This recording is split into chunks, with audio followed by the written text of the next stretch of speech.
सबसे पहले अगर हम देखें एक्सएन जो सिग्नल यहाँ पर दिया गया है, इसके अंदर पार्ट्स हैं। जैसे फर्स्ट पार्ट ये अगर देखें कांस्टेंट दिया है 1, ये हो गया इसका डीसी पार्ट, ओके। और ये दिया है हमको साइनसॉइडल, ये दोनों जो सेक्शन है वो कैसे है गाइस, साइनसॉइडल दिए गए हैं, ठीक है। सो जो डीसी पार्ट है उसको तो पीरियोडिक और अपीरियोडिक होने से कोई एलर्जी है नहीं। ऑलराइट, सबसे पहले हमें ये समझना चाहिए कि यहाँ पे जो सिग्नल दिया गया है वो डिस्क्रीट टाइम सिग्नल है, okay.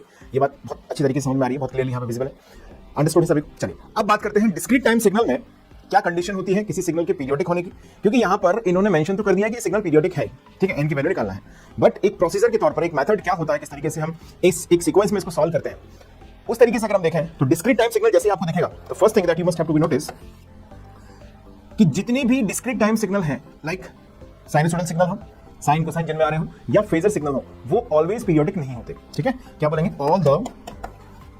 All the sinusoidal and phasors in discrete time signal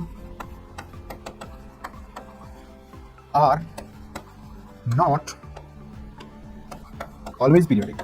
तो गाइस एक बात तो हमको समझना चाहिए कि ये ऑलवेज पीरियोडिक नहीं होते। अच्छा, कैसे पीरियोडिक चेक करते हैं हम इनको? सबसे पहले हम यहाँ पर चेक करते हैं कि जो सिग्नल है वो, जैसे मान लीजिए आपको एक मैं सिग्नल के फॉर्म की बात करूँ, लाइक ऐसे दिया गया है साइन ओमेगा नॉट एन, ठीक है, और हमें ये चेक करना है कि ये पीरियोडिक है या फिर ये अपीरियोडिक है, क्योंकि ये पीरियोडिक भी हो सकता है और अपीरियोडिक भी हो सकता है, ध्यान रखिएगा।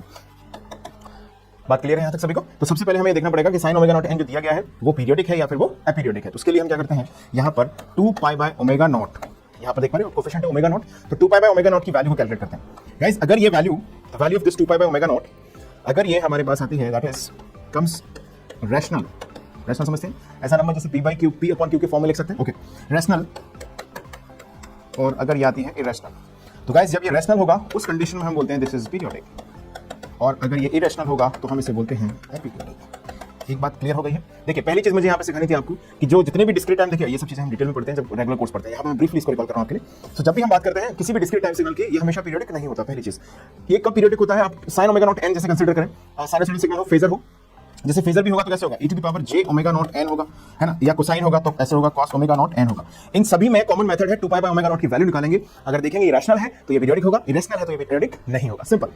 दूसरी कंडीशन, पहली चीज क्लियर हो चुकी, ओके। हमें यहाँ पर ये चेक करना है कि ये जो इंडिविजुअल सिग्नल है, ये पहला वाला सिग्नल और दूसरा वाला सिग्नल, ये सिग्नल और ये सिग्नल, ये इंडिविजुअली पीरियोडिक है कि नहीं।